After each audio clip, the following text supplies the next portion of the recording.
안녕하세요. 오늘 여러분께서 보내주신 자료, 정말 흥미로운데요.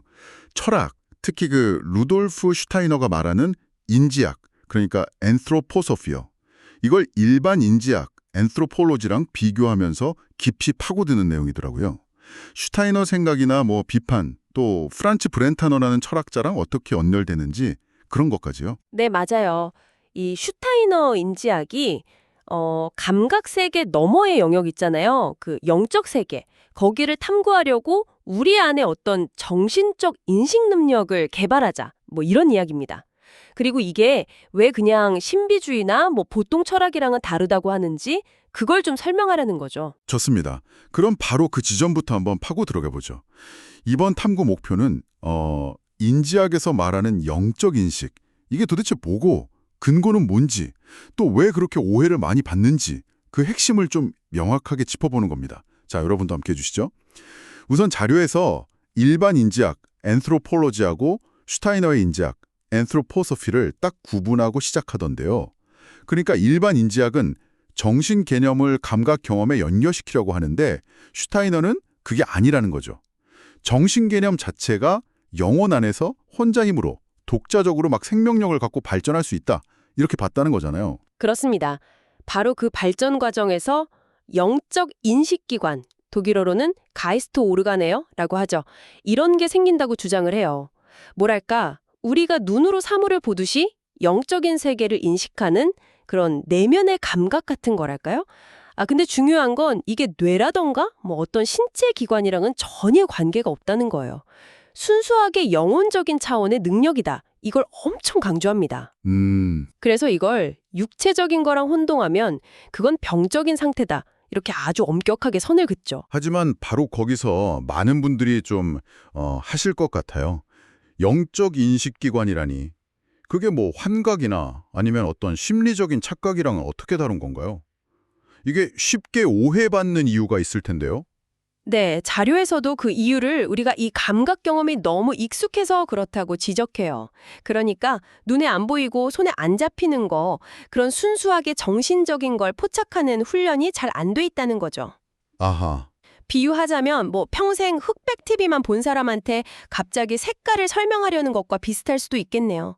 감각적인 증거가 없으니까 그냥 상상이나 착각 아니냐 이렇게 보기 쉽다는 겁니다. 그 브렌타노가 윌리엄 제임스 비판한 이야기도 나오던데요. 네, 그것도 같은 맥락이에요. 정신적인 활동, 그 자체랑 그 활동의 대상인 물리적인 사물을 자꾸 혼동하면 이런 순수 정신적 인식의 가능성 자체를 놓치게 된다는 거죠. 지식의 한계, 엘칸트니스 그랜튼에 대한 시각도 좀 독특했어요. 그냥 넘을 수 없는 벽이 아니라 오히려 영적 세계랑 만나는 지점이다. 이런 비유요. 시각장애인이 촉각으로 세상을 더듬듯이 우리 영혼이 그 한계선에서 영적인 걸 만진다는 표현, 상당히 인상 깊었습니다. 네, 바로 그 영적 촉각이 출발점이라는 거예요. 거기서부터 시작해서 더 명확한 영적 인식으로 발전해 나갈 수 있다. 이런 설명이죠. 여기서 중요한 건 이게 그냥 뭐랄까 모호하고 신비로운 느낌 같은 게 아니라는 겁니다. 내적인 훈련을 통해서 법칙적으로 개발할 수 있는 능력이다. 이걸 강조해요. 감정적인 체험이랑은 다르다는 거죠. 비판가들 이야기도 나오네요. 막스 데스와르 같은 사람이요. 데스와르가 슈타이너 주장을 좀 왜곡해서 마치 슈타이너가 색깔이나 소리를 인식할 때 신체 역할을 아예 부정하는 것처럼 말했다는 건데요. 이건 슈타이너가 말한 영적 인식의 전제 자체를 완전히 잘못 이해한 거다. 이런 반박이군요. 맞습니다. 데스와르는 또 슈타이너가 말한 카르마 개념이나 상상적 인식, 이매지네이티브 커그니션 이런 개념들도 좀 피상적으로만 보고 비판했다고 해요. 예를 들면 카르마를 그냥 단순하게 물리적인 인과관계처럼 생각했다는 건데 슈타이너가 말한 건 영적 차원의 원인과 결과 법칙이거든요. 그러니까 그 비판 자체가 핵심을 좀 비껴갔다 이런 주장인 거죠. 프란츠 브렌타노 심리학하고의 연결, 이 부분은 특히 더 흥미로운 것 같아요. 브렌타노가 정신현상을 표상, 포시탈른, 판단, 울테일, 그리고 사랑, 미움, 리베, 하스 이렇게 셋으로 나눴는데 인지학에서는 이게 자기들 핵심 개념인 상상, 이매지네이션, 영감, 인스피레이션, 직관, 인투이션하고 아주 깊은 관련이 있다고 본다는 거죠? 네, 그렇습니다. 예를 들어서 브렌타노가 말한 판단 기능 있잖아요. 이게 인지학에서 말하는 상상적 인식, 그러니까 내면에서 어떤 이미지를 만들고 그걸 현실과 연결하는 과정하고 유사성이 있다는 거예요. 아, 그렇군요. 그리고 사랑, 미움 같은 주관적인 감정은 영적 세계에 실제로 객관적으로 존재하는 힘인 공감, 반감하고 연결될 수 있다. 이렇게 보고요. 의지를 뺀 것도 의미가 있군요. 네, 그것도 흥미로운 지점인데요. 일상적인 의지는 보통 물리적인 행동으로 이어지잖아요. 근데 순수하게 영적인 영역에서 작용하는 건 좀 다르다는 인지학적 관점이랑 이게 통한다는 해석이죠. 다만 자료에서는 브랭카느 본인은 이런 연결을 명확하게 하거나 더 깊이 파고드는 걸 좀 주저했다 이렇게 분석하고 있어요. 마지막으로 이런 인지학적 통찰을 왜 일반적인 과학 실험 방식으로 증명할 수는 없다고 하는가 이 부분인데요. 외부에서 통제된 실험으로는 안 된다는 건데 왜 그런 입장을 취하는 거죠? 그건 영적 인식이라는 게 어떤 외부 장치나 조건을 설정해서 짠 하고 만들어낼 수 있는 게 아니기 때문이라는 겁니다. 이건 전적으로 개인의 내면 상태, 그러니까 스스로의 의지와 노력으로 영혼을 어떤 특정 상태로 만들어야만 가능한 경험이라는 거죠.